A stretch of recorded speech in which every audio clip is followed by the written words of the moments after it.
আল্লাহর হুকুম ছাড়া আর কারো হুকুম মানলে কাফির হয়ে যাবে।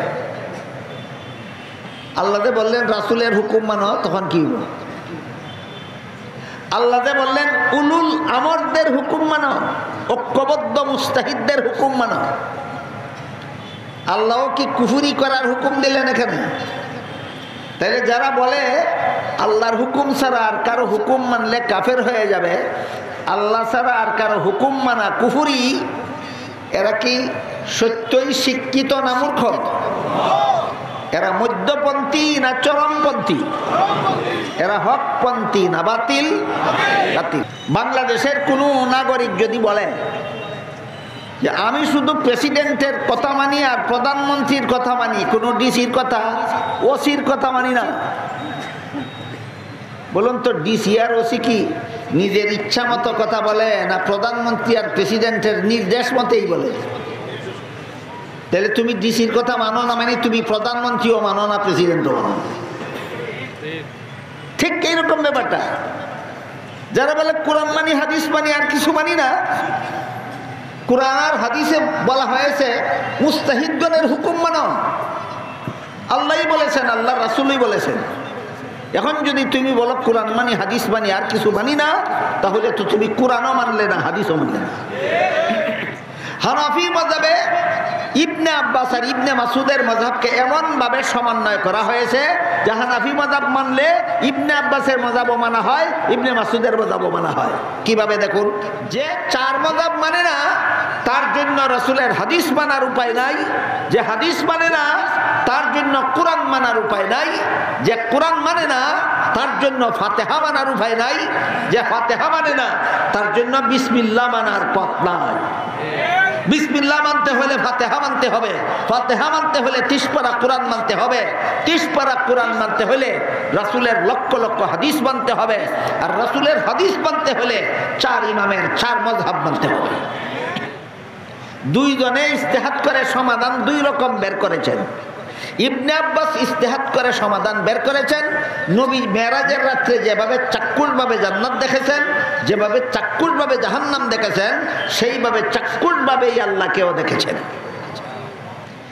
ইসলামের বিধিবিধান মানব জীবনের সব সমস্যার সমাধান।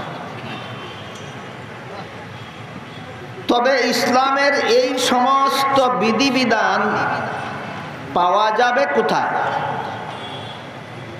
এই প্রশ্নের জবাবটা এখনো আমাদের সমাজের অনেকের কাছেই অস্পষ্ট। ইসলামের পরিপূর্ণ বিধানগুলি পাওয়া যাবে কোথায়? এই প্রশ্নের জবাব দিয়েছেন আল্লাহ পাক রব্বুল আলামিন সূরা নিসা এর 59 নম্বর আয়াত। সেই আয়াতটি আজকে আমি আপনাদের সামনে তিলাওয়াত করেছি। তাতে আল্লাহ বলেন, ইয়া আইয়ুহাল্লাযীনা আমানু আতিউল্লাহ ওয়া আতিউর রাসূল ওয়া উলিল আমরি মিনকুম ফাইন তানাযাতুম ফি শাইইন ফারুদ্দুহু ইলাল্লাহি ওয়ার রাসূল। এর অর্থ হলো, আল্লাহ বলেন, হে ঈমানদারগণ, হে মুমিন মুসলমানগণ, তোমরা আনুগত্য করো আল্লাহ আর তোমরা আনুগত্য করো রাসূলের, আর আনুগত্য করো তোমাদের হুকুমদাতাগণের। আর যদি কোনো বিষয়ে তোমরা দ্বিমত পোষণ করো, তাহলে যেই বিষয়ে তোমাদের মধ্যে দ্বিমত হয়, ভিন্নমত হয়, সেই বিষয়টাকে আল্লাহ এবং আল্লাহর রাসূলের দিকে ফিরিয়ে দাও। এটা আয়াতের তরজমা, আয়াতের বাংলা অর্থ। কিন্তু কোরআনের যে সমস্ত আয়াতের তরজমা বা অর্থের দ্বারা মর্ম পরিষ্কারভাবে বুঝে আসে না, সেইগুলি ব্যাখ্যার মাধ্যমে বুঝতে হয়। আর কোরআনের এমন ব্যাখ্যাকেই তাফসীরুল কোরআন বলা হয়। যেহেতু আমরা প্রতি বছর এই মাঠে 3 দিন ব্যাপী তাফসীরুল কুরআন সম্মেলনে একত্র হই, সমবেত হই। তাই আমাদের সকলের মনে রাখা জরুরি যে তাফসীরুল কুরআন কাকে বলে। কোরআনের কোন আয়াত আছে যেগুলির অর্থ, যেগুলির মর্ম অর্থের দ্বারাই বুঝে আসে, আর কোন আয়াত এমন আছে যার মর্ম অর্থের দ্বারা বুঝে আসে না, ব্যাখ্যার দরকার হয়। যেসব আয়াতের মর্ম বুঝার জন্য ব্যাখ্যার দরকার হয়, সেই সব আয়াতের ব্যাখ্যাকেই কোরআনের তাফসীর বলা হয়।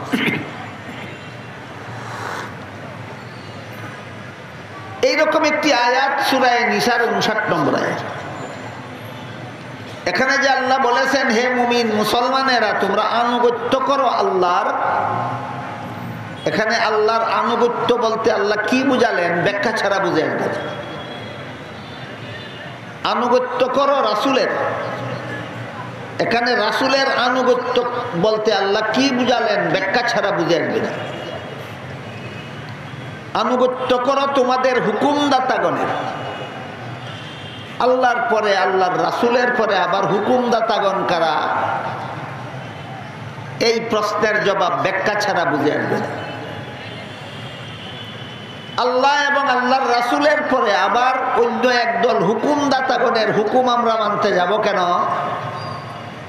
এই প্রশ্নের জবাব ব্যাখ্যা ছাড়া বুঝে আসবে না। আর যদি কোনো বিষয়ে তোমরা ভিন্ন মত পোষণ করো, এখানে তোমরা বলতে আল্লাহ কাদের বুঝালেন ব্যাখ্যা ছাড়া বুঝে আসবে না। ভিন্ন মত বলতে কোন ধরনের ভিন্ন মত বুঝালেন যে ব্যাখ্যা ছাড়া বুঝে আসবে না। সেই সব বিষয়কে তোমরা আল্লাহ এবং আল্লাহর রাসূলের দিকে ফিরিয়ে দাও, এই ফিরিয়ে দেওয়ার মর্ম ব্যাখ্যা ছাড়া বুঝে আসবে না।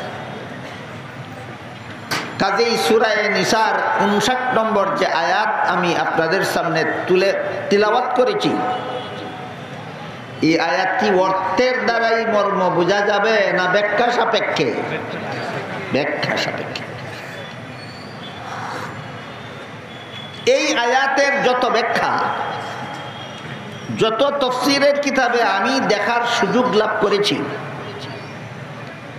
এর মধ্যে আমার কাছে সবচেয়ে বেশি সহজবুদ্ধ ব্যাখ্যা আমার দৃষ্টিতে আল্লামা ইমাম ফখরুদ্দিন রাজি রহমতুল্লাহি আলাইহির লিখিত তাফসীরে কবিরে খুব চমৎকার এবং সহজবুদ্ধ ব্যাখ্যা সেখানে লেখা হয়েছে।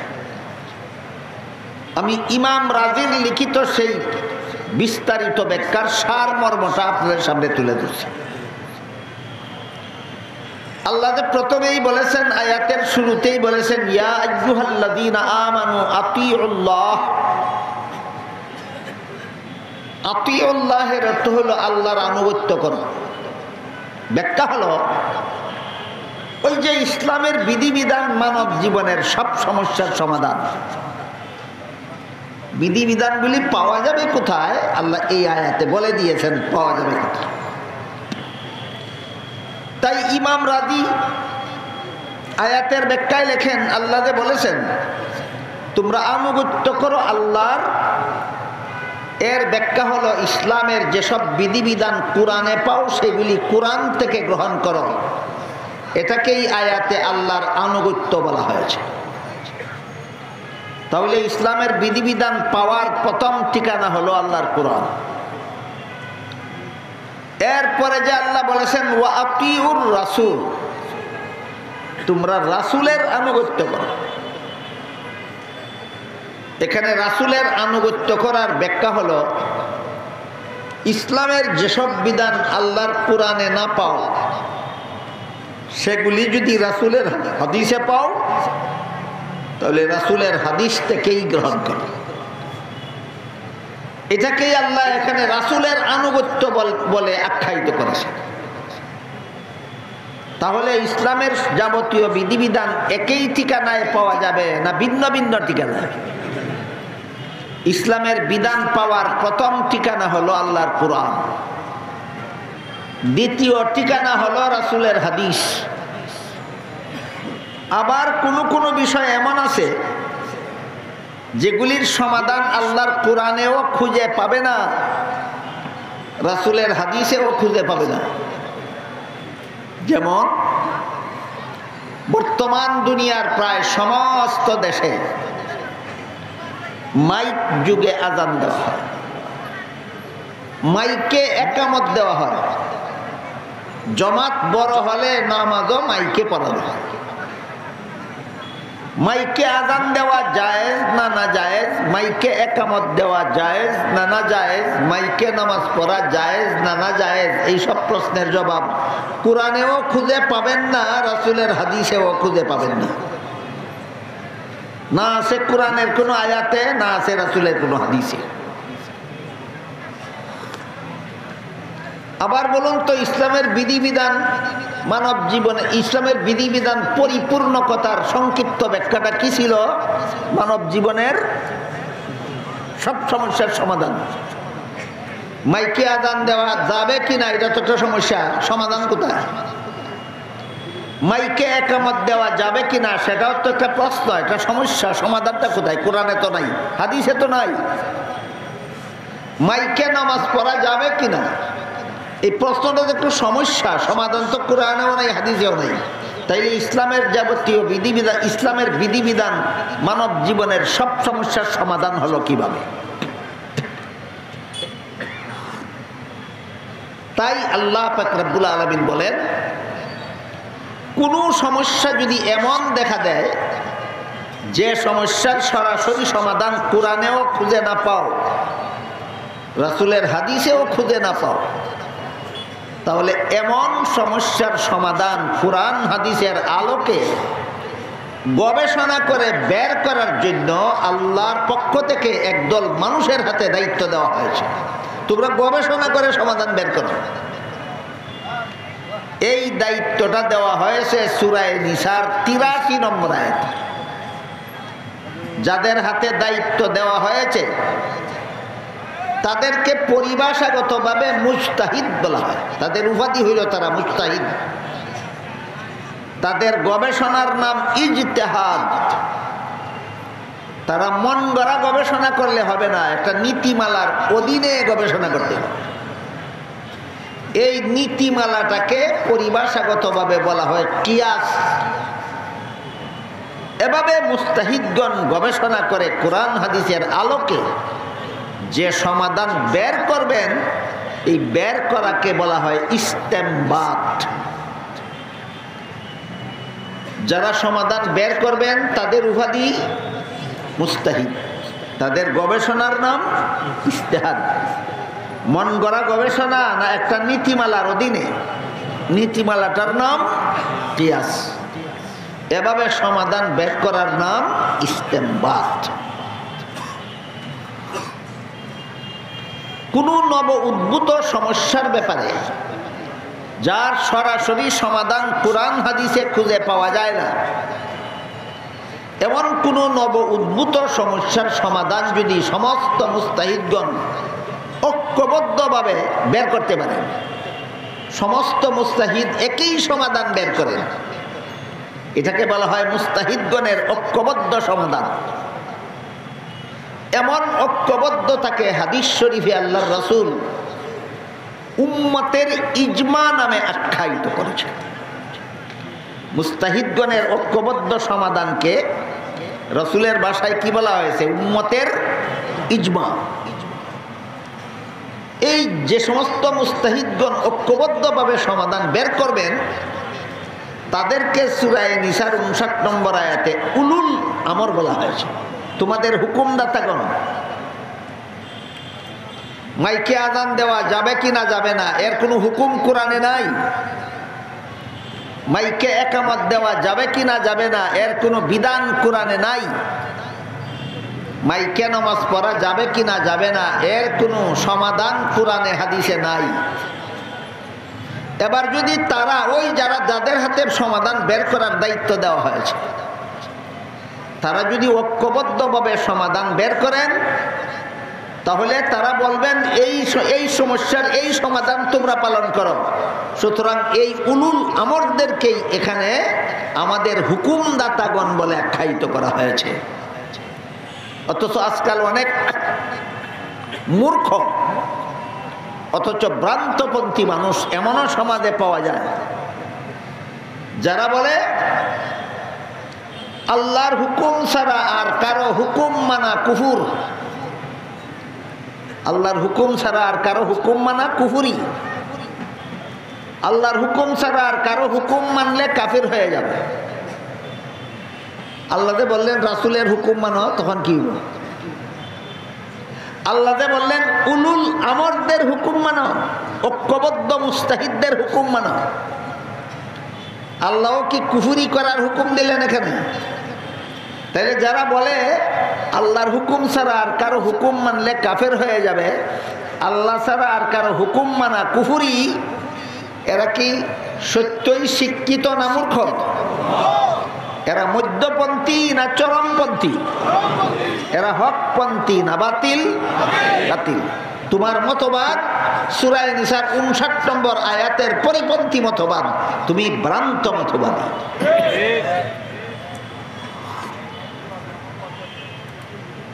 মুস্তাহিদগণ যদি ঐক্যবদ্ধভাবে সমাধান বের করেন, তাহলে তাদের এই ঐক্যবদ্ধতাকে হাদিসের ভাষায় আল্লাহ রসুল কি বলেছেন? উম্মতের ইজমা। উম্মতের ইজমা। এই ইজমার ৩টা স্তর আছে। একটা হলো সাহাবায়ে কেরামের ইজমা। আমি গত বছর বা আগের বছর বিষয়টা বিস্তারিত আপনাদেরকে বলেছি, আজকে একটু সংক্ষেপে বলবো।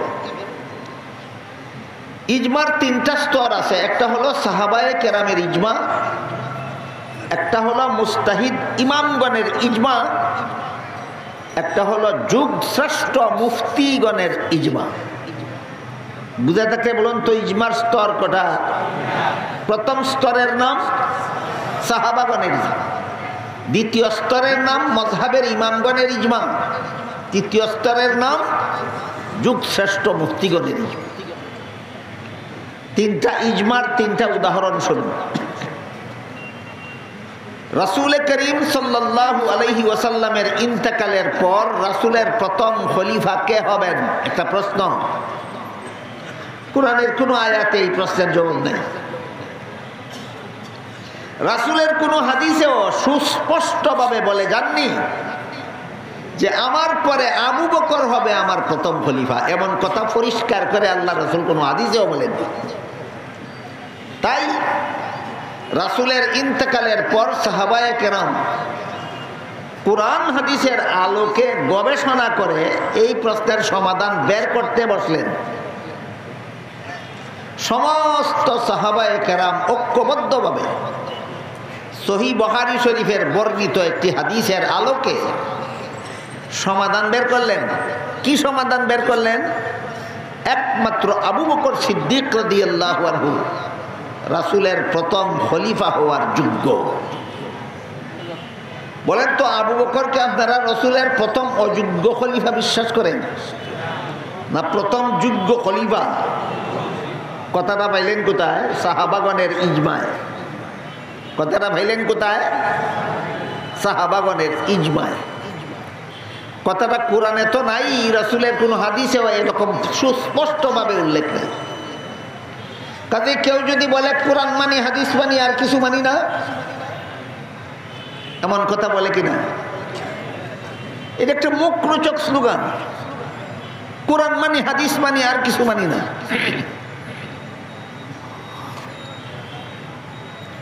এটা কত বড় বিভ্রান্তিকর একটা স্লোগান। আপনাদের সহজে বোঝাবার জন্য একটা উদাহরণ দিচ্ছি। বাংলাদেশের কোনো নাগরিক যদি বলে যে আমি শুধু প্রেসিডেন্টের কথা মানি আর প্রধানমন্ত্রীর কথা মানি, কোনো ডিসির কথা ওসির কথা মানি না,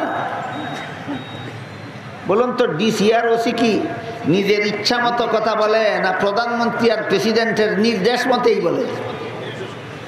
তাহলে তুমি ডিসির কথা মানো না, মানে তুমি প্রধানমন্ত্রীও মানো না, প্রেসিডেন্টও মানো না। ঠিক এইরকম ব্যাপারটা। যারা বলে কোরআন মানি হাদিস মানি আর কিছু মানি না, কোরআন আর হাদিসে বলা হয়েছে মুস্তাহিদগণের হুকুম মানো। আল্লাহই বলেছেন, আল্লাহ রাসূলই বলেছেন। এখন যদি তুমি বলো কোরআন মানি হাদিস মানি আর কিছু মানি না, তাহলে তো তুমি কোরআনও মানলে না, হাদিসও মানলে না।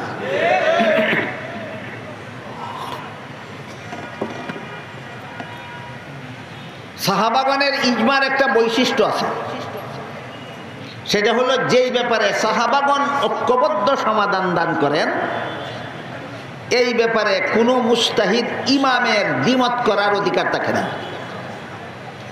এই জন্য আবু বকর রসুলের প্রথম যোগ্য খলিফা এই ব্যাপারে যেহেতু সাহাবাদের ইজমা হয়ে গেছে, তাই আবু হানিফার কোনো দ্বিমত নাই, ইমাম শাফিঈর কোনো দ্বিমত নাই, ইমাম মালিকের কোনো দ্বিমত নাই, ইমাম আহমদ বিন হাম্বলের কোনো দ্বিমত নাই। আমার কথা বুঝে থাকলে আপনারা বলতে পারবেন দ্বিমত নাই কেন? যে সাহাবায়ে কেরামের ইজমার বৈশিষ্ট্য, যেই ব্যাপারে সাহাবায়ে কেরাম ঐক্যবদ্ধ সমাধান দেন, এই ব্যাপারে কোনো মুস্তাহিদ ইমামের দ্বিমত করার অধিকার থাকে না। এই দুইটা কথা আমরা মনে রাখি। আহলে কোরআন নামদারীরা আহলে কোরআন নাম ধারণ করেছে কোরআন মানার জন্য নয়, হাদিস অমান্য করার দলিল দেওয়ার জন্য। আর আহলে হাদিস নামদারীরা আহলে হাদিস নাম ধারণ করেছে হাদিস মানার জন্য নয়, মযহাব অমান্য করার পক্ষে দলিল দেওয়ার জন্য। তাই আমরা শুধু কোরআন মানব না, শুধু হাদিস মানব না, উম্মতের ইজমা মানব না, ইমামগণের মযহাব মানব, এই সব বিষয়ের সমাধান আল্লাহ পবিত্র কোরআনের যে আয়াতে দিয়েছেন, সেই আয়াতটি আমি আপনাদের সামনে তিলাওয়াত করেছি।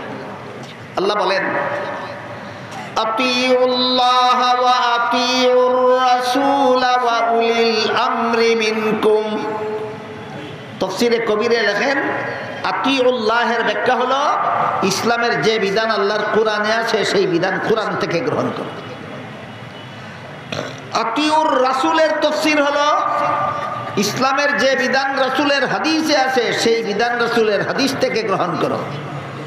ফাঁকে দিয়ে একটা কথা স্মরণ করায় দেই, ইসলামের যে বিধান রাসূলের হাদিসে আছে, সেই বিধান হাদিস থেকে গ্রহণ করো। কথাটা আল্লাহ কোন সূরার কত নম্বর আয়াতে বললেন? সূরা নিসার 59 নম্বর আয়াত। এখন যারা বলে কোরআন মানি হাদিস মানি না, এরা কোরআনের এই অংশ মানলো কি? তাইলে কোরআন মানার দাবিটা সত্যই না দুকা? এই আহলে কোরআন নামদারীদের কোরআন মানি হাদিস মানি না এই দাবিটা দুকা ছাড়া আর কিছু নয়। আল্লাহ কোরআনে বলেছেন হাদিস মান, যদি কোরআন মানতে হয়, কোরআন যদি মানতে হয় তাহলে হাদিস মানতে হবে। বিভিন্ন আয়াতে আল্লাহ বলে দিয়েছেন এই কোরআন হাদিসের মাধ্যমে রাসূল উম্মতকে শিক্ষা দিবেন, যে রাসূলের দায়িত্ব। রাসূল কোরআন শিক্ষা দেন উম্মতকে হাদিসের মাধ্যমে, অর্থাৎ কোরআনের ব্যাখ্যা হাদিস। এই আহলে কোরআন নামদারি বাতিলপন্থীরা কোরআন মানি হাদিস মানি না, কোরআনই যথেষ্ট আমাদের জন্য, কোরআন বিধিবিধানের জন্য, আল্লাহর বিধিবিধান জানার জন্য, মানার জন্য কোরআন যথেষ্ট। এই যে একটা দাবি উঠাইল, এটা কি সূরা নিসার 59 নম্বর আয়াতের অনুকূলে না প্রতিকূলে? কাজেই যেভাবে লামাযহাবীরা বাতিলপন্থী, যেভাবে আহলে হাদিস নামদারীরা বাতিলপন্থী, তেমনি ভাবে আহলে কোরআন নামদারীরাও বাতিলপন্থী। আহলে কোরআন নামদারীরা কোরআন মানার দোহাই তুলেছে কোরআন মানার জন্য নয়, হাদিস অমান্য করার জন্য। আহলে হাদিস নামদারীরা আহলে হাদিস নাম ধারণ করেছে হাদিস মানার জন্য নয়, মযহাব অমান্য করার জন্য। তাই আবার আমরা মযহাব পেলেন কোথায় আপনারা? এটা একটু আলোচনা করি। আল্লাহ সেই একই আয়াতে সূরা নিসার 59 নম্বর আয়াতে বলেন, আতিউল্লাহ, আল্লাহর আনুগত্য করো। এর ব্যাখ্যা হলো আল্লাহর যে বিধান, ইসলামের যে বিধান আল্লাহর কোরআনে পাও, সেই বিধান কোরআন থেকে গ্রহণ করো। এরপরে বলেছেন রাসূলের আনুগত্য করো। এর ব্যাখ্যা হলো ইসলামের যে বিধান রাসূলের হাদিসে পাও, সেই বিধান হাদিস থেকে গ্রহণ করো। এরপরে বলেছেন তোমাদের হুকুমদাতাগণের আনুগত্য করো। একটু আগের কথা মনে থাকলে বলুন তো, এখানে আল্লাহ আমাদের হুকুমদাতাগণ কাদেরকে বলেছেন? ঐক্যবদ্ধ মুস্তাহিদগণ, কোনো বিষয়ে সমাধান বের করতে যে মুস্তাহিদগণ ঐক্যবদ্ধ, এই ঐক্যবদ্ধ মুস্তাহিদগণ বুঝাইছেন। ঐক্যবদ্ধ মুস্তাহিদগণের হুকুম মানো। এই মুস্তাহিদদের ঐক্যবদ্ধতাকে রাসূলের ভাষায় উম্মতের ইজমা বলা হয়েছে। উম্মতের ইজমা সম্পর্কে হাদিস শরীফে আল্লাহ রাসূল কি বলেন দেখুন, কোরআনে আল্লাহ কি বলেছেন, তাদের হুকুম মানো, ঐক্যবদ্ধ মুস্তাহিদদের হুকুম মানো, এই কথা বলেছেন আল্লাহ কোরআনে। এবার শুনুন তো রাসূলে আল্লাহ হাদিস শরীফে আল্লাহ রাসূল কি বলেছেন। রাসূল বলেন, ইন্নাল্লাহা লা ইয়াজমাউ উম্মতি আও ক্বালা উম্মাতা মুহাম্মাদিন সাল্লাল্লাহু আলাইহি ওয়াসাল্লাম আলা দালালাতিন আবাদা। এই হাদিসের মর্ম হইল, কোনো বিষয়ে সমাধান বের করতে গিয়ে যদি মুস্তাহিদগণ ঐক্যবদ্ধ সমাধান বের করেন, তাহলে তাদের ঐক্যবদ্ধ সমাধানটা আল্লাহর কাছে শতকরা 100 নির্ভুল ইসলামী বিধান বলে গণ্য হবে। সমাধান বের করল কে আর গ্রহণযোগ্য হইল কার কাছে? সমাধান বের করলেন মুস্তাহিদগণ আর গ্রহণযোগ্য হইল আল্লাহর কাছে। আল্লাহ রাসূল অগ্রিম বলে গেছেন, কিয়ামত পর্যন্ত আমার উম্মতের এই ঐক্যবদ্ধ যত সমাধান নূতন নূতন বের হবে, সবগুলি সমাধান আল্লাহর কাছে শতকরা 100 নির্ভুল ইসলামী বিধান বলে গণ্য হবে। এই বিধানটা মানার জন্য আল্লাহ বলেছেন, ওয়া উলিল আমরি মিনকুম, তোমাদের ঐক্যবদ্ধ মুস্তাহিদগণের সমাধান তোমরা এর আনুগত্য করো। এইটাকে রাসূলের হাদিসের ভাষায় বলা হয়েছে উম্মতের ইজমা। বলেছিলাম উম্মতের ইজমার স্তর কটা? 3টা। সাহাবায়ে কেরামের ইজমার বৈশিষ্ট্য হলো, কোনো মুস্তাহিদ ইমামেরও ভিন্ন মত পোষণ করার অধিকার নাই। মুস্তাহিদ ইমামগণের ঐক্যবদ্ধ সমাধান ইজমার বৈশিষ্ট্য হলো, কোনো আলেমেরও দ্বিমত করার অধিকার নাই। বুঝে থাকলে এবার বলুন, তারাবির নামাজ 20 রাকাতের কম নয়, এতে কি মুস্তাহিদ ঐক্যবদ্ধ নন? ঐক্যবদ্ধ। কাজে এই ব্যাপারে কোনো আলেমেরও দ্বিমত করার অধিকার নাই। দ্বিমত করে একদল জাহেল, দ্বিমত করে একদল জাহেল। এদেরকে যদি বলেন ইমাম আবু হানিফার মাযহাব মতে তারাবির নামাজ 20 রাকাতের কম নয়, বলে কি জানেন? কোরআন মানি হাদিস মানি, আবু হানিফা মানি না। এদেরকে যদি বলেন ইমাম শাফিঈর মাযহাব মতে তারাবির নামাজ 20 রাকাতের কম নয়, এরা বলে কোরআন মানি হাদিস মানি, ইমাম শাফিঈ মানি না। এদেরকে যদি বলেন ইমাম মালিকের মাযহাব মতে তারাবির নামাজ 20 রাকাতের কম নয়, এরা বলে কোরআন মানি হাদিস মানি, ইমাম মালিক মানি না। এদেরকে যদি বলেন ইমাম আহমদ বিন হাম্বলের মাযহাব মতে তারাবির নামাজ 20 রাকাতের কম নয়, এরা বলে কোরআন মানি হাদিস মানি, ইমাম আহমদ বিন হাম্বল মানি না। আসলাম তোমার কথায়, কোরআন মানো হাদিস মানো। কোরআনে আল্লাহ বলেছেন, ইসলামের যে বিধান কোরআনে পাও সেই বিধান কোরআন থেকে গ্রহণ করো, যে বিধান রাসূলের হাদিসে পাও সেই বিধান রাসূলের হাদিস থেকে গ্রহণ করো, আর যে বিধান উম্মতের ইজমায় পাও, এই সমস্ত মুস্তাহিদগণের ঐক্যবদ্ধ সিদ্ধান্তে পাও, সেই বিধান সেখান থেকেই গ্রহণ করো। তুমি মানো না, কোরআন মানলে কোথায়? কোরআন মানলে কোথায়? কাজেই আহলে কোরআন নামের দাবিদারেরা যেমন ভাবে কোরআন মানে না, ঠিক তেমনি ভাবে আহলে হাদিস নামের দাবিদারেরাও কোরআন মানে না, হাদিস মানে না। কোরআন মানার দাবি করে আপনাদেরকে ধোঁকা দেওয়ার জন্য, হাদিস মানার দাবি করে আপনাদেরকে ধোঁকা দেওয়ার জন্য। কোরআন তারাই মানবে আল্লাহ কোরআনে যা বলেছেন সব যারা মানে। আল্লাহ কোরআনে প্রথমে বলেছেন ইসলামের যে বিধান আল্লাহর কোরআনে পাও সেই বিধান কোরআন থেকে গ্রহণ করো। তারপরে বলেছেন ইসলামের যে বিধান রাসূলের হাদিসে পাও সেই বিধান রাসূলের হাদিস থেকে গ্রহণ করো। এরপরে বলেছেন যেই বিধান কোরআনে হাদিসে পাও না সেই বিধান যদি উম্মতের ইজমায় পাও, মুস্তাহিদগণের ঐক্যবদ্ধ সমাধানে পাও, সেই বিধান সেখান থেকেই গ্রহণ করো। যদিও এটা তারা বের করেছেন সমাধান, কিন্তু আল্লাহর কাছে এটাই শতকরা 100 নির্ভুল ইসলামী বিধান বলে গণ্য হবে। হাদিস শরীফে আল্লাহর রাসূল বলে দিয়েছেন। সুতরাং তারাবির নামাজ 20 রাকাতের কম নয়, এই ব্যাপারে মুস্তাহিদ ইমামগণের ইজমা হয়েছে। আর ইজমা সম্পর্কে রাসূল বলে গেছেন মুস্তাহিদগণের ইজমা হবে যেই ব্যাপারে, এই ব্যাপারটা শতকরা 100% নির্ভুল ইসলামী বিধান বলে আল্লাহর কাছে গণ্য হবে। কাজেই তারাবির নামাজ 20 রাকাতের কম নয়, এই বিধানটা নির্ভুল ইসলামী বিধান আল্লাহর কাছে গণ্য, রাসূলের হাদিস দ্বারা সাব্যস্ত হইল। কাজেই তারাবির নামাজ 20 রাকাতের কম নয় কথাটা যারা মানে না, যে হাদিসের দ্বারা যেহেতু সাব্যস্ত হইল, এখন যদি মানে না, আসলে সে হাদিসই মানে না। বলে না হাদিস মানার দাবি করে, হাদিস মানার জন্য না আপনাদেরকে ধোঁকা দেওয়ার জন্য? ধোঁকা দেওয়ার জন্য। তৃতীয় স্তরের ইজমা কোনটা? যুগশ্রেষ্ঠ মুফতিগণের ইজমা। প্রথম স্তরের ইজমা সাহাবাগণের ইজমা, দ্বিতীয় স্তরের ইজমা মুস্তাহিদ ইমামগণের ইজমা, তৃতীয় স্তরের ইজমা যুগশ্রেষ্ঠ মুফতিগণের ইজমা। প্রথম 2 ইজমার উদাহরণ দিয়েছি, এবার তৃতীয় ইজমার উদাহরণ শুনুন। ওই যে বলেছিলাম আজানে মাইকের ব্যবহার হয় বাংলাদেশ থেকে নিয়ে সৌদি আরব পর্যন্ত, পাকিস্তান থেকে নিয়ে মরক্কো পর্যন্ত, দুনিয়ার প্রায় সমস্ত দেশে, যত দেশে মসজিদ আছে আজান দেওয়া হয়, 5 বেলা জমাতে নামাজ হয়, প্রায় সবগুলি দেশে আজান মাইকে দেওয়া হয়। মাইকে আজান দেওয়া জায়েজ না না জায়েজ, এই প্রশ্নের জবাব নাই কোরআনের কোনো আয়াতেও, নাই রাসূলের কোনো হাদিসেও। তাহলে ইসলামের বিধিবিধান মানব জীবনের সব সমস্যার সমাধান কিভাবে হলো?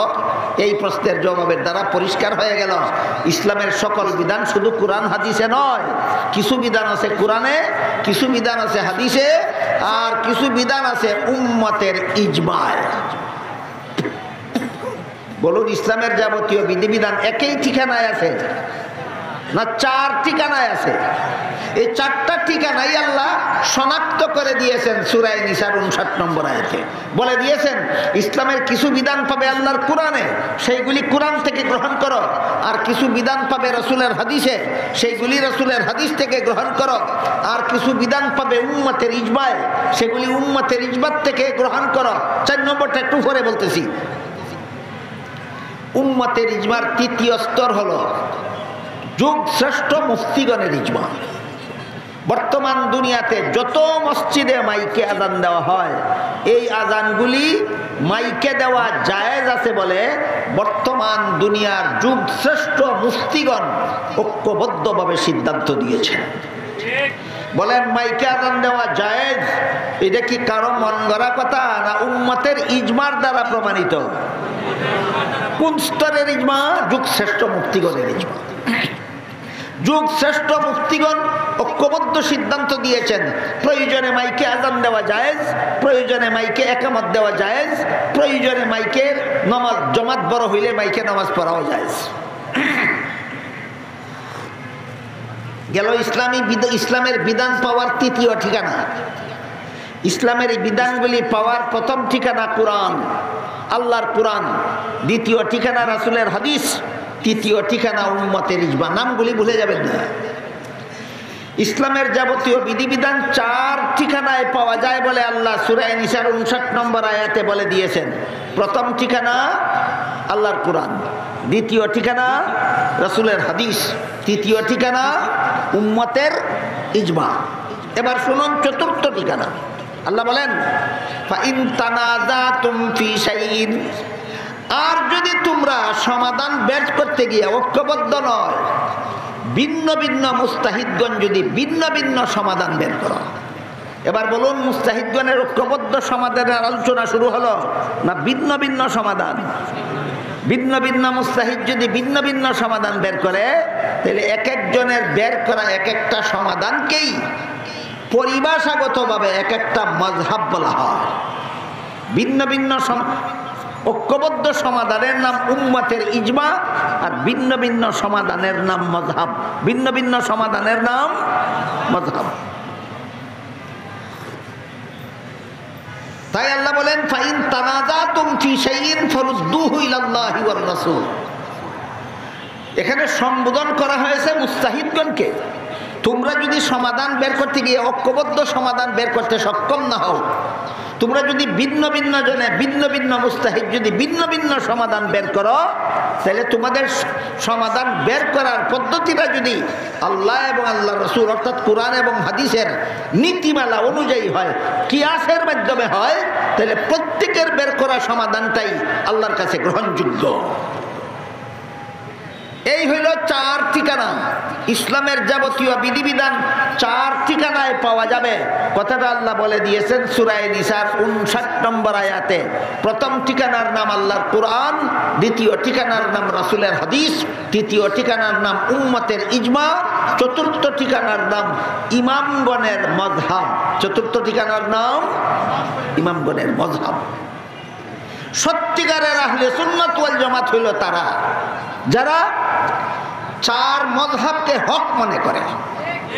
4 মযহাব হক। 4 মযহাবের যে কোনো মযহাব পালন করবেন আপনি সওয়াব পাবেন। মন গড়া কথা নয়, সহিহ হাদিসের দ্বারা প্রমাণিত। একটা সহিহ হাদিস সহিহ বুখারী শরীফে বর্ণিত হয়েছে, মুসলিম শরীফে বর্ণিত হয়েছে, আরো আরো হাদিসের বিভিন্ন কিতাবে বর্ণিত হয়েছে। হাদিসটা হলো আল্লাহ রাসূল বলেন, ইযা হাকামাল হাকিমু ফাজতাহাদা ওয়া আসাবা ফালাহু আজরান ওয়া ইযা ইজতাহাদা ওয়া আখতা ফালাহু আজরুন ওয়াহিদ আও কামা ক্বালা আলাইহিস সালাতু ওয়াস সালাম। রাসূল বলেন, মুস্তাহিদগণ যদি ভিন্ন ভিন্ন সমাধান বের করে, এই যে কথাটা আসলে ঐক্যবদ্ধ সমাধান বের করলে এর নাম ইজমা, আর ভিন্ন ভিন্ন সমাধান বের করলে এর নাম মাযহাব। এর নাম মাযহাব। রাসূল বলেন, মুস্তাহিদগণ যদি ভিন্ন ভিন্ন সমাধান বের করে, উভয় সমাধানেই সওয়াব আছে, কোনো সমাধানেই গুনাহ নাই। এখন কি হলো? 4 মাযহাবে 4 সমাধান না এক সমাধান? আপনারা আমার কথা বুঝাতে থাকলে, নবীর হাদিস বুঝাতে থাকলে বলুন কোন মাযহাবে সওয়াব আছে, কোন মাযহাবে সওয়াব নাই? আপনি মন গড়া বললেন না রাসূলের সহিহ হাদিসের দ্বারা? সহিহ হাদিস আল্লাহ রাসূল বলে দিয়েছেন, সমাধান বের করতে গিয়ে যদি তোমরা ভিন্ন ভিন্ন মত পোষণ করো, সবগুলি মতে সওয়াব হবে, কোনো মতে গুনাহ নেই। এবার শুনেন এটার উদাহরণ। খাঁটি আহলে সুন্নাত ওয়াল জামাত, সত্যিকারের আহলে সুন্নাত ওয়াল জামাতের আকীদা বিশ্বাস হলো মুহাম্মাদুর রাসূলুল্লাহ সাল্লাল্লাহু আলাইহি ওয়াসাল্লাম সশরীরে জীবিত অবস্থায় মেরাজের রাত্রে জান্নাত জাহান্নাম পরিদর্শন করতে গিয়েছিলেন। বুঝে থাকলে বলুন, স্বপ্নে গেছিলেন না জাগ্রত অবস্থায়? জাগ্রত অবস্থায়। রুহানি ভাবে গেছিলেন না শুধু, না সশরীরে? সশরীরে। চাক্ষুষ ভাবে জান্নাত দেখেছেন, চাক্ষুষ ভাবে জাহান্নাম দেখেছেন, আল্লাহর সাথে কথাবার্তা বলেছেন। চাক্ষুষ ভাবে যে মেরাজের রাতে নবী জান্নাত দেখেছেন, এটা হাদিসে উল্লেখ আছে। চাক্ষুষ ভাবে যে জাহান্নাম দেখেছেন, এটা হাদিসে উল্লেখ আছে। কিন্তু আল্লাহর সাথে কথা বলার সময় কিভাবে আল্লাহকে দেখেছেন এটা উল্লেখ নাই। কথা বুঝুন, জান্নাত যখন দেখেছেন তখন চাক্ষুষভাবে দেখেছেন বলে হাদিসে উল্লেখ আছে। জাহান্নাম যখন দেখেছেন তখন চাক্ষুষভাবেই জাহান্নাম দেখেছেন বলে হাদিসে উল্লেখ আছে। কিন্তু আল্লাহর সাথে যখন কথা বলেছিলেন তখন আল্লাহকে কিভাবে দেখেছিলেন উল্লেখ নাই। উল্লেখ আছে অস্পষ্ট শব্দ। শব্দটার উচ্চারণ 2 ভাবে হয়। একভাবে হয় নূরুন আন্না আরাহু, আর একভাবে উচ্চারণ হয় নূরানিয়্যুন আরাহু। এর থেকে অস্পষ্টতার সৃষ্টি হইল।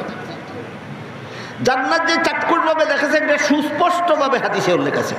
জাহান্নাম যে চাক্ষুষভাবে দেখেছেন সেটা সুস্পষ্টভাবে হাদিসে উল্লেখ আছে।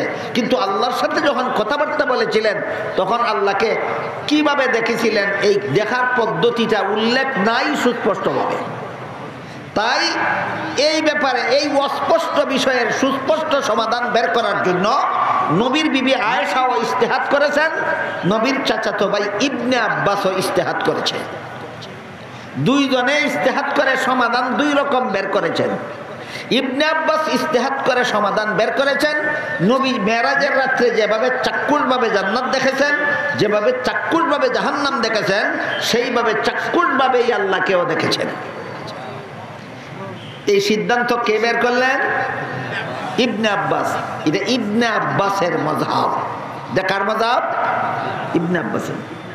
পক্ষান্তরে নবীর বিবি আয়েশাও এই ব্যাপারে ইজতিহাদ করেছেন। নবীর প্রায় 1.25 লক্ষ সাহাবায়ে কেরামের মধ্যে মাত্র 150 সাহাবীর মধ্যে ইজতিহাদের যোগ্যতা ছিল। বলুন ইজতিহাদের যোগ্যতা খুব মামুলি ব্যাপার, যার যার তার মনে চায় অর্জন করতে পারে। ১৬ লক্ষ সাহাবাদের মধ্যে মাত্র ১৫০ সাহাবাদেরকে আল্লাহ ইজতিহাদের যোগ্যতা দান করেছিলেন। এর মধ্যে একজন ছিলেন নবীর বিবি আয়েশা, একজন ছিলেন নবীর বিবি আয়েশা, আর একজন ছিলেন নবীর চাচাতো ভাই ইবনে আব্বাস। মেরাজের রাত্রে নবী আল্লাহকে চাক্ষুষভাবে দেখেছিলেন কিনা এই ব্যাপারে ইজতিহাদ করেছেন ইবনে আব্বাসও, এই ব্যাপারে ইজতিহাদ করেছেন আয়েশাও। ইবনে আব্বাস সমাধান বের করেছেন নবী মেরাজের রাত্রে আল্লাহকে চাক্ষুষভাবেই দেখেছেন, আর নবীর বিবি আয়েশা ইজতিহাদ করে সমাধান বের করেছেন নবী মেরাজের রাত্রে আল্লাহকে চাক্ষুষভাবে নয় অন্তর চোখে দেখেছেন। একজনে বলেন চর্মচুখে দেখেছেন, আর একজনে বলেন অন্তর চোখে দেখেছেন। ঐক্যবদ্ধ সমাধান না ভিন্ন ভিন্ন? এখন কোন সমাধানটাকে কার মজাব বলবেন? চাক্ষুষভাবে দেখেছেন এটা ইবনে আব্বাসের মজাব, আর অন্তর চোখে দেখেছেন সেটা নবীর বিবি আয়েশার মজাব। মজাবের উদাহরণটা আপনাদের বুঝাতে পারলাম? বলুন তো মেরাজের রাত্রে নবী আল্লাহকে কিভাবে দেখেছেন? এই ব্যাপারে দুই সাহাবীর দুই মজাব কিনা? ইবনে আব্বাসের কি মজাব? চর্মচুখে দেখেছেন। নবীর বিবি আয়েশার কি মজাব? অন্তর চোখে দেখেছেন। এখানে যদি কারো মানে আবার প্রশ্ন জায়গায় অন্তরের আবার চক্ষু কিভাবে হয়, সেই চোখে আবার দেখা যায় কিভাবে, এইসব প্রশ্নের জবাব আমি সূরা ইউসুফের তাফসীর যখন শুরু হয়েছিল সেই সূরার শুরুতেই আপনাদেরকে দিয়েছিলাম। অন্তরের চক্ষু কিভাবে হয়, সেই চোখে দেখা যায় কিভাবে। এর চমৎকার উদাহরণ হইল স্বপ্ন। আপনাদের মধ্যে কেউ জীবনে কোনোদিন স্বপ্ন দেখেছেন? জাগ্রত অবস্থায় স্বপ্ন দেখে না ঘুমান্ত অবস্থায়? যখন দেখে তখন তার চর্মচক্ষু দুইটা খোলা থাকে না বন্ধ থাকে? বন্ধ থাকে। এরপরে ঘুম ভাঙার পরে বলে দেখেছি, ঘুম ভাঙার পরে বলে দেখি নাই না দেখেছি। তোমার দেখার যন্ত্রটাই তো বন্ধ ছিল, কিভাবে দেখলে তুমি? মুফাসসিরিনে কেরাম লেখেন অন্তর চোখে দেখেছে। এবার বলুন মানুষ স্বপ্ন কোন চোখে দেখে? তুমি যদি সাধারণ গুনাহগার মানুষ হইয়া অন্তর চোখে দেখতে পারো, আর রাসূল পবিত্র আত্মার অধিকারী হইয়া আল্লাহকে অন্তর চোখে দেখতে পারেন না? ক্লিয়ার হইল নি কথা? এই জন্য নবীর বিবি আয়েশার মযহাব হইল রাসূল মেরাজের রাত্রে আল্লাহকে অন্তর চোখে দেখেছেন, আর ইবনে আব্বাসের মযহাব হইল রাসূল মেরাজের রাত্রে আল্লাহকে চর্ম চোখে দেখেছেন। ঐক্যবদ্ধ সমাধান না ভিন্ন ভিন্ন সমাধান? এবার বুখারী শরীফের হাদিস আবার স্মরণ করায় দিই আপনাদের। রাসূল বলেন ইজতিহাদ কারীগণের যদি ভিন্ন ভিন্ন সমাধান বের হয়, যে সব সমাধানেই সওয়াব আছে, কোনো সমাধানেই গুনাহ নাই। এবার বলেন আয়েশার মজাব মতো আপনি আয়েশার মজাব বিশ্বাস করলে আপনার গুনাহ আছে না সওয়াব আছে? ইবনে আব্বাসের মজাব বিশ্বাস করলে গুনাহ আছে না সওয়াব আছে? সওয়াব আছে। এখন যদি কেউ বলে কোরআন মানি হাদিস মানি মজাব মানি না, দুঃখবাদ। এই জন্য মুফাসসিরিনে কেরাম তাফসীরের কিতাবে মহামূল্যবান একটা নিয়ম বলে দিয়েছেন। সেটা হলো বিসমিল্লাহির রহমানির রহিমের ব্যাখ্যা হইল সূরাতুল ফাতিহা। সূরাতুল ফাতিহার ব্যাখ্যা হলো 30 পারা কোরআন। 30 পারা কোরআনের ব্যাখ্যা হলো রাসূলের লক্ষ লক্ষ হাদিস। রাসূলের লক্ষ লক্ষ হাদিসের ব্যাখ্যা হলো 4 ইমামের 4 মযহাব। 4 ইমামের 4 মযহাব। কাজেই যে 4 মযহাব মানে না তার জন্য রাসূলের হাদিস মানার উপায় নাই, যে হাদিস মানে না তার জন্য কোরআন মানার উপায় নাই, যে কোরআন মানে না তার জন্য ফাতিহা মানার উপায় নাই, যে ফাতিহা মানে না তার জন্য বিসমিল্লাহ মানার পথ নাই। বিসমিল্লাহ মানতে হলে ফাতিহা মানতে হবে, ফাতিহা মানতে হলে 30 পারা কোরআন মানতে হবে, 30 পারা কোরআন মানতে হলে রাসূলের লক্ষ লক্ষ হাদিস মানতে হবে, আর রাসূলের হাদিস মানতে হলে 4 ইমামের 4 মযহাব মানতে হবে।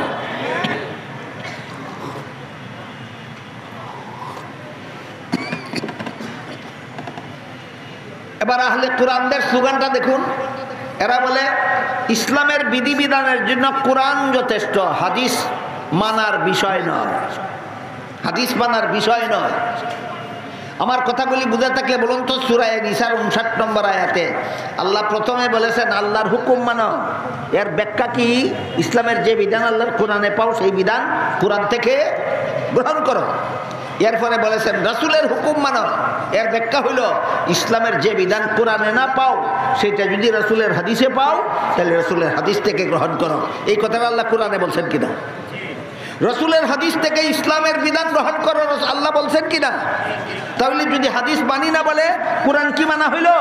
কোরআন মানা হইল না। সুতরাং আহলে কোরআন নামধারীরা আসলেই কোরআন মানে না। কোরআন মানতে হলে যে হাদিস মানতে হবে। আর আরেকটা উদাহরণ, চমৎকার একটা উদাহরণ আপনাদের শোনাই। আল্লাহ পাক রব্বুল আলামিন কোরআনে যত কথা সুস্পষ্টভাবে বলেছেন এর মধ্যে একটা কথা হলো রমজান মাসে রোজা রাখা ফরজ। এটা আল্লাহ কোরআনে সুস্পষ্টভাবে বলেছেন, হাদিসে এর ব্যাখ্যা খোঁজার কোনো দরকার নাই। কিন্তু রমজান মাসে কতদিন রোজা রাখা ফরজ দিনের সংখ্যাটা আল্লাহ কোরআনে বলেননি।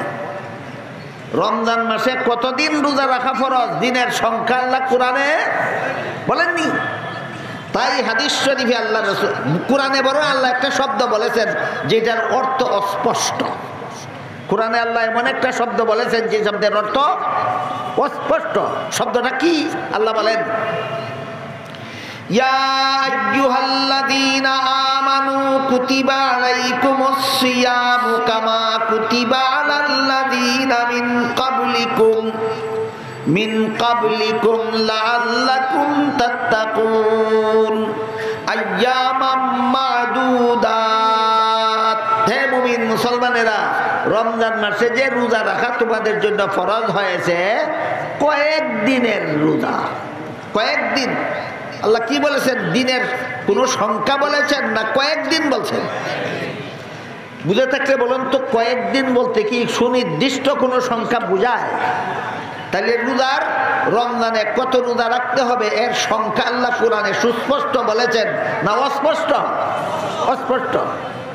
তাই হাদিস শরীফে আল্লাহ রাসূল এই অস্পষ্ট কথার সুস্পষ্ট ব্যাখ্যা করে দিয়ে বলেছেন যেই বছর রমজান মাসের 29 তারিখ বিকালবেলা ঈদের চাঁদ দেখা যাবে না সেই বছর 30 দিন রোজা রাখা ফরজ হবে।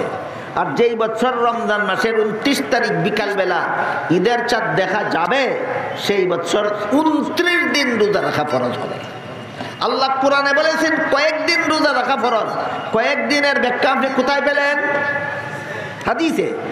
তাহলে হাদিস ছাড়া কোরআন মানা সম্ভব? হাদিস ছাড়া কোরআন মানা সম্ভব নয়। এই জন্য বলেছি যারা বলে কোরআন মানি হাদিস মানি না এরা যেমন ভাবে আসলে কোরআনও মানে না হাদিসও মানে না, ঠিক তেমনি ভাবে যারা বলে হাদিস মানি মাযহাব মানি না এরাও কোরআনও মানে না হাদিসও মানে না। এই জন্য মুফাসসিরিনে কেরাম ক্লিয়ার করে বলে দিয়েছেন বিসমিল্লাহির রহমানির রহিমের ব্যাখ্যা হলো সূরাতুল ফাতিহা। বিসমিল্লাহ মানতে হইলে সূরা ফাতিহা মানতে হবে। সূরা ফাতিহার ব্যাখ্যা হলো 30 পারা কোরআন। সূরা ফাতিহা মানতে হইলে 30 পারা কোরআন মানতে হবে। 30 পারা কোরআনের ব্যাখ্যা হইল লক্ষ লক্ষ হাদিস। 30 পারা কোরআন মানতে হইলে লক্ষ লক্ষ হাদিস মানতে হবে। আর লক্ষ লক্ষ হাদিসের ব্যাখ্যা হলো 4 ইমামের 4 মাযহাব। 4 ইমামের 4 মাযহাব না মানলে হাদিস মানার কোনো উপায় বাকি থাকবে না।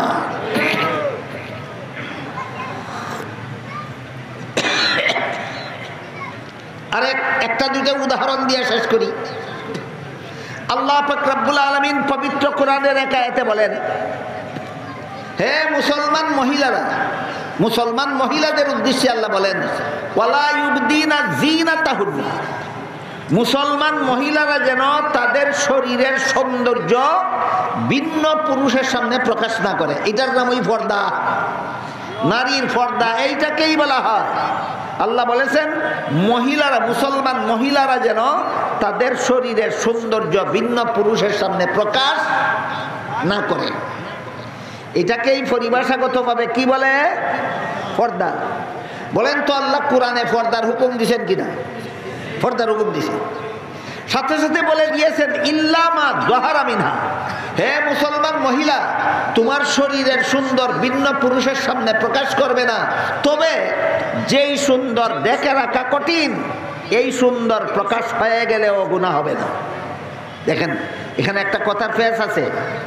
প্রথমে বলেছেন সুন্দর প্রকাশ করবে না, এরপরে বলেছেন যেই সুন্দর দেখে রাখা কঠিন সেইটা প্রকাশ হয়ে গেলে গুনাহ হবে না।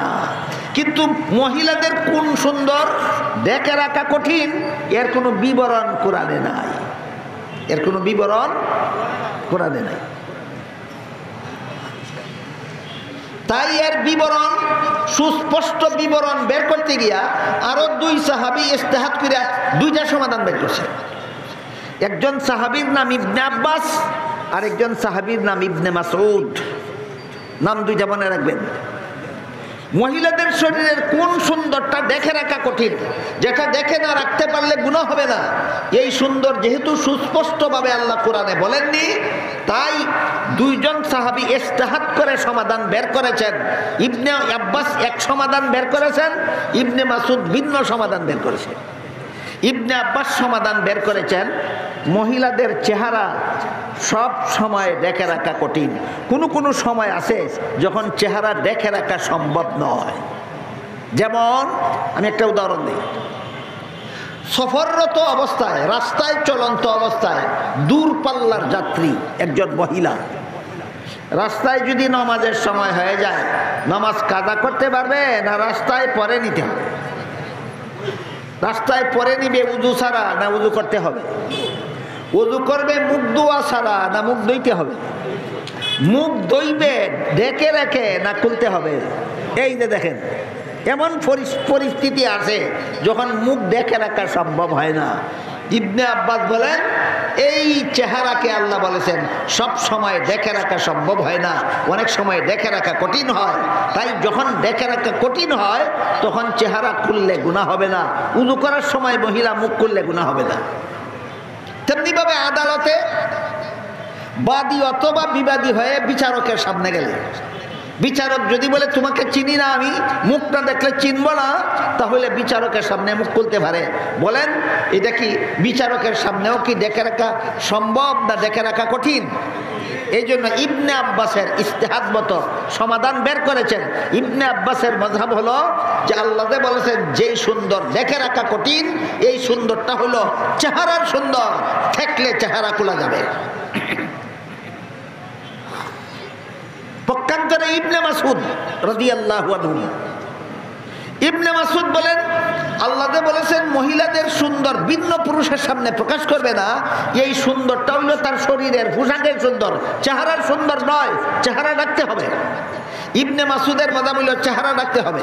তাই আল্লাহ যে বলছেন যেই সুন্দর দেখে রাখা কঠিন, এটা কোন সুন্দর? ইবনে মাসউদ বলে দিল পোশাকের সুন্দর। মহিলাদের শরীরের পোশাকের আবার সুন্দর কি, এটা আমি কোনো নাবালক ছেলেকে বোঝাতে পারি না। আপনাদের মধ্যে যারা সাবালক আছেন তারা একটু বলুন তো, একটা যুবক পুরুষের দৃষ্টিতে যুবতী নারীর গায়ে পরা পোশাকটা বিশ্রী লাগে না সুন্দরই লাগে?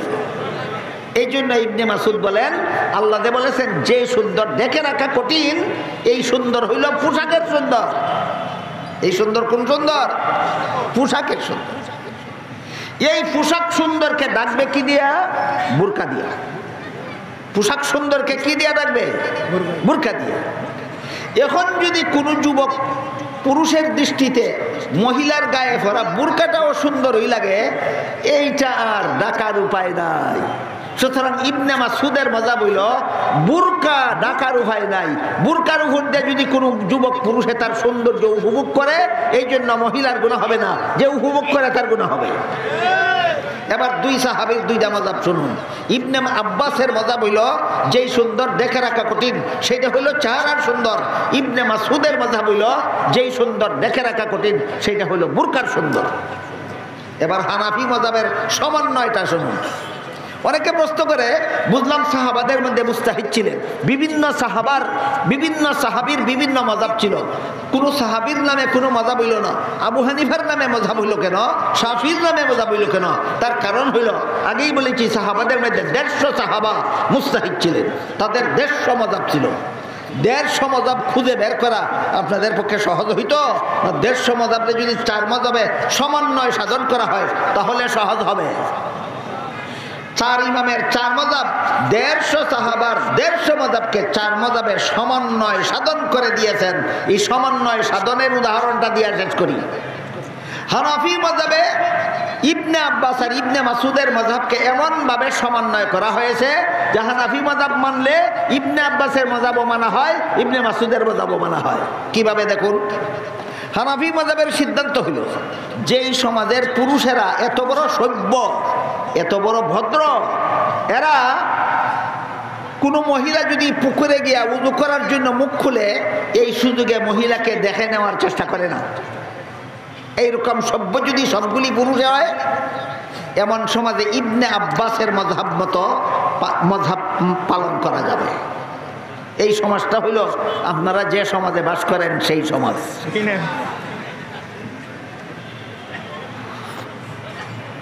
হানাফি মাযহাবে ইবনে আব্বাসের মাযহাবের সমন্বয় করা হয়েছে কিভাবে? হানাফি মাযহাব বলে যেই সমাজের সমস্ত পুরুষরা এত বড় সভ্য যে এরা কোনো প্রয়োজনবশত কোনো মহিলা তার চেহারা খুললে এই সুযোগে চেহারাটা দেখে নেওয়ার চেষ্টা করে না, তাইলে এই সমাজে ইবনে আব্বাসের মাযহাব বলবৎ থাকবে, বলবৎ। আর যদি কোনো সমাজের পুরুষরা এমন অসভ্য হয়, মহিলা উযু করার জন্য মুখ খুললে ওই সুযোগে মহিলার চেহারাটাকে দেখে নেওয়ার সুযোগ গ্রহণ করতে চায়, সেই সমাজে ইবনে মাসউদের মাযহাব কার্যকর হবে। আমার কথা বুঝে থাকে বলুন তো, হানাফি মাযহাব মতো আপনাদের সমাজে কোন সাহাবীর মাযহাব মতো মহিলারা পর্দা করতে হবে? ইবনে মাসউদের মাযহাব মতো। তাইলে সাহাবাদের মধ্যে মাযহাব ছিল, মাযহাবগুলি বিলুপ্ত হয়ে গেছে না? চার মাযহাবের ভিতরেই আছে, চার মাযহাবের ভিতরেই আছে। কাজেই চার মাযহাবকে যারা হক মনে করে এরাই আহলে সুন্নাত ওয়াল জামাত। চার মাযহাবের কোন মাযহাবকে যদি কেউ বাতিল মনে করে এরাই বাতিল পন্থী। ক্লিয়ার হইল কি কথা? চার ইমামের চার মাযহাব হক। এটা কিভাবে হক হইল আপনাদেরকে দেখাইলাম। এই যে ইবনে আব্বাস আর ইবনে মাসউদের মাযহাবের উদাহরণ দিয়া, ইবনে আব্বাস আর নবীর বিবি আয়েশার মাযহাবের উদাহরণ দিয়া, তাই বর্তমান দুনিয়ার চার মাযহাবকে যারা হক মনে করে এরাই হকপন্থী মুসলমান। চার মাযহাবের কোন মাযহাবকে যদি কেউ বাতিল মনে করে এরাই বাতিল পন্থী। আহলে কোরআনরাও চার মাযহাবকে বাতিল মনে করে, সুতরাং আহলে কোরআন বাতিল। লা মাযহাবিরাও চার মাযহাবকে বাতিল মনে করে, সুতরাং লা মাযহাবিরা বাতিল। বেদাতীরাও চার মাযহাব মতো আমল করে না, মন গড়া মতো বেদাত করে, এরাও বাতিল পন্থী।